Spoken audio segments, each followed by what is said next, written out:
ಎಲ್ಲ ಚಿದಂಬರ ಬಂಧುಗಳಿಗೆ ನನ್ನ ನಮಸ್ಕಾರ. ನಾವು ಗಣಪತಿ ಬಪ್ಪ ಮೌರ್ಯ ಅಂತ ಕರಿತೀವಿ. ಮೌರ್ಯ ಅನ್ನೋದು ಒಬ್ಬ ಸಂತರ ಹೆಸರು. ಅವರು ಮೌರ್ಯ ಗೋಸ್ವಾಮಿ ಅಂತ. ಅವರು 18ನೇ ಶತಮಾನದಲ್ಲಿ ಸಂತ ಮೌರ್ಯ ಗೋಸ್ವಾಮಿ ಅಂತ ಇದ್ದಂಥವರು. ಇವರ ತಂದೆ ತಾಯಿ ಬಂದು ಕರ್ನಾಟಕ ರಾಜ್ಯದ ಬೀದರ್ ಜಿಲ್ಲೆ ಶಾಲಿ ಗ್ರಾಮದ ವಾಮನ್ ಭಟ್ಟ ಮತ್ತು ಪಾರ್ವತಿಬಾಯಿಯವರು. ಇವರು ಗಣಪತಿ ಸಂಪ್ರದಾಯವನ್ನು ಅನುಸರಿಸ್ತಿದ್ರು.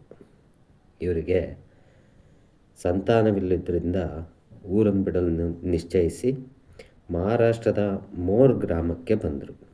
ಇಲ್ಲಿಯ ತರಹಾ ನದಿಯ ದಂಡೆಯಲ್ಲಿ ಮೌರ್ಯೇಶ್ವರ ಗಣಪತಿ ಪೂಜೆಯನ್ನು ಮಾಡಿಕೊಂಡು ಶ್ರುತಿ ಸ್ಮೃತಿಗಳಿಂದ ಗಣಪತಿಯನ್ನು ಪೂಜೆ ಮಾಡಿಕೊಂಡು ಶಾಂತಿಯಿಂದ ಸುಖವಾಗಿದ್ದರು.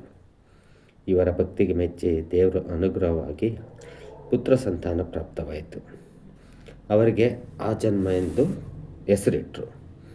ಬಾಲಕನಿಂದಲೇ ಆ ಜನ್ಮರು ಗಣಪತಿ ಅತೀವ ಆರಾಧಕರಾಗಿದ್ದರು. ಇವರಿಗೆ ದೇವರ ಅನುಗ್ರಹದಿಂದ ಗೋಸ್ವಾಮಿ ನಯನ ಭಾರತಿಯವರು ಗುರುವಾಗಿ ಸಿಕ್ಕಿದ್ರು. ಗುರುಗಳ ಆಜ್ಞೆಯಂತೆ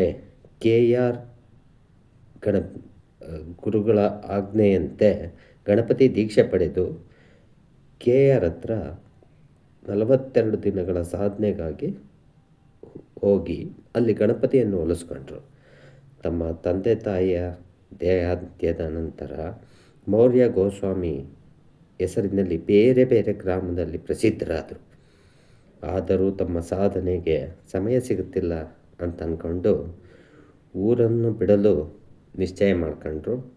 ಪುಣೆಯ ಸಮೀಪ ಪವನ ನದಿಯ ದಂಡೆಯ ಚಿಂಚ್ವಾಡ ಗ್ರಾಮಕ್ಕೆ ಬಂದರು. ಇಲ್ಲಿ ಇವರ ಹೆಸರು ತಿಳಿದಿದ್ದರಿಂದ ಜನರು ಇವರಿಗೆ ಬೇಕಾದ ಸಕಲ ಸೌಲಭ್ಯಗಳನ್ನು ಒದಗಿಸಿಕೊಟ್ರು. ಪ್ರತಿ ತಿಂಗಳ ಪ್ರತಿಪದ ದಿನ ಮೌರ್ಯ ಗ್ರಾಮಕ್ಕೆ ತೆರಳಿ ಚತುರ್ಥಿಗೆ ವಾಪಸ್ಸಾಗುತ್ತಿದ್ದರು. ಎಷ್ಟೇ ಕಷ್ಟ ಆದರೂ ಈ ಯಾತ್ರೆಯನ್ನು ಪ್ರತಿ ತಿಂಗಳು ಮಾಡುತ್ತಿದ್ದರು. ಮೌರ್ಯೇಶ್ವರನ ಪೂಜೆಯನ್ನು ತಪ್ಪಿಸ್ತಾ ಇರಲಿಲ್ಲ. ಒಂದು ಸಲ ಕರಹಾ ನದಿಯಲ್ಲಿ ಪ್ರವಾಹ ಬಂದಿತ್ತು. ಆ ಸಮಯಕ್ಕೆ ಗಣಪತಿಯೇ ಅಂಬಿಗನಾಗಿ ಬಂದು ನದಿಯನ್ನು ದಾಟಿಸಿದ್ರು.